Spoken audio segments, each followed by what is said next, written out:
You got to, it's 82 games. You could turn around a season like that, and he's done it. Through 37, if I gave him a grade, I'd give him, he started off, kind of rough, but right now he's A- type effort, you know what I'm saying? And our team, probably all together, I'd say we probably B+ as a team. We're playing good. We had stretches, but he probably, most people who started out, he probably, C- player. Right now he's playing A-type basketball. It's A game every night. And he's a big part of the reason why, we're #1 in the West right now, especially with AB going down for, 3 or 4 weeks he's out. Coming up next on Inside the Green Room. It's been time where I've been here, and there's been time where they've put me here. Yeah. So it's in waves. So but I love the city though, and I love the city. The people here, they tough. It's tough love, which I'm familiar with tough love.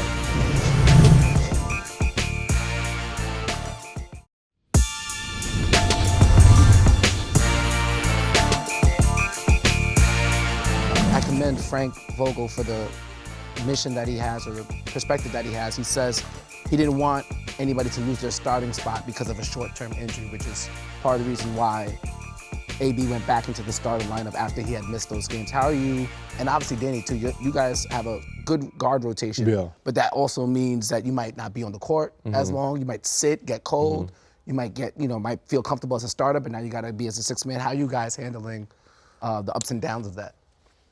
Just being professionals, man. And Coach asks we're expected it. It's expected of us, and he shouldn't have to ask that of us.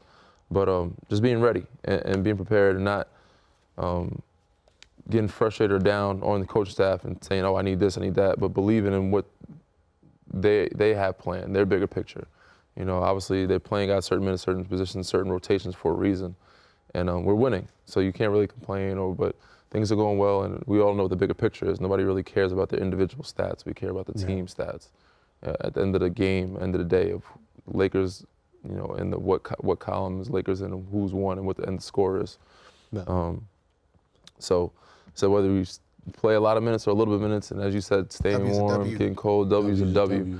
And you see, so you want to talk about my little warm-ups during timeouts. I want to get KCP that I can hear about your little warm-out. We talk about that a lot, and then but just piggybacking off what Danny said, it just was the next man up mentality that Frank is like preaching to us, and that's what it was for me, just come in, do my job, and I did my job.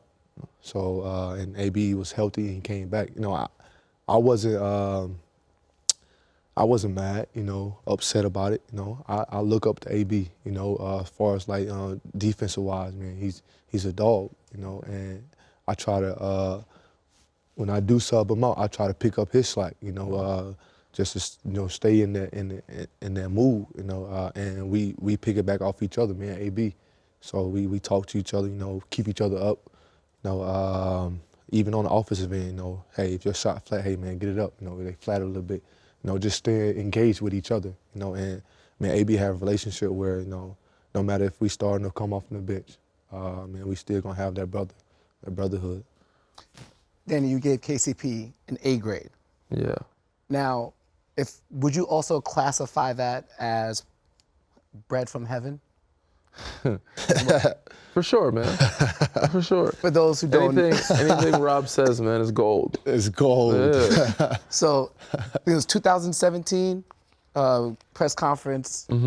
KCP you referred to as your signing was bread from heaven. Man, that's a lot. It's a lot of pressure. That's a lot of pressure to follow through on, man. Yeah, baby. Mine just said coming from Detroit and LA is different type of noise, different type of distractions. Yeah.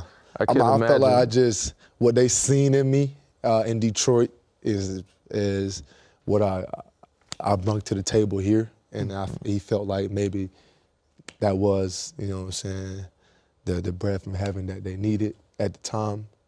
And man, I just come in, do my work, give it 110% every game, and just try to stay afloat, maintain. Are the stress levels different from Detroit than they are in LA? Yes, Okay. most definitely. I mean, I think it's pretty obvious, but. Give me an example. How is it? And the last couple obviously, years I know the haven't helped. tension So side. did it take you a while to adjust to it? Like you've been here, this is third year This now? is my third year. I have 4 years in Detroit. It took me definitely a while to adjust here in Detroit. Okay. I felt like Detroit was On the radar, quiet. under the radar, most definitely, and it wasn't, it wasn't city of, Los Yeah. Angeles either. So it also kept me, humbled, and just being within the moment, just in Detroit. How long do you think it took for you to I guess, get used to the microscope, the noise, the lights, the criticisms? Here? Yeah. Still not used to Yeah, it, because it comes in waves, it comes in waves, because it's been time where I've been here, and there's been time where they've put me here. Yeah. So it's in waves. So but I love the city though. Yeah. I love the city. The people here, they tough. It's tough love, which I'm familiar with tough love. For sure. It's great though, man. My family love it, and I enjoy being here. It is a great city. Fans are great too. But speaking of, big shout out to those who came to the live show, by the way. Thank you guys for showing up. Yes, indeed. And speaking of the live show, I had mentioned, obviously, I guess they asked about the championships. And I said something about along the lines of, you guys got 16. You guys are kind of spoiled. Yeah. And I talk to Phil about this all the time. I mean, they're great fans, but they are spoiled. And Phil, like, even before every time on our warm-ups, our introductions and stuff, they get loud, they cheer some, but you can tell that they're a little talk to us spoiled. when you got the and ring. Spoiled fans, exactly. They come talk to us when you got the ring, and they only, when you're doing well or when you're winning. But when you lose, right, they let you know they're That's on why I you. said it's tough love. That's how man. you know spoiled fans. They're used to winning all the time. It's like, yo, you better get your right. You know what I'm saying? So. Yes, indeed. Well,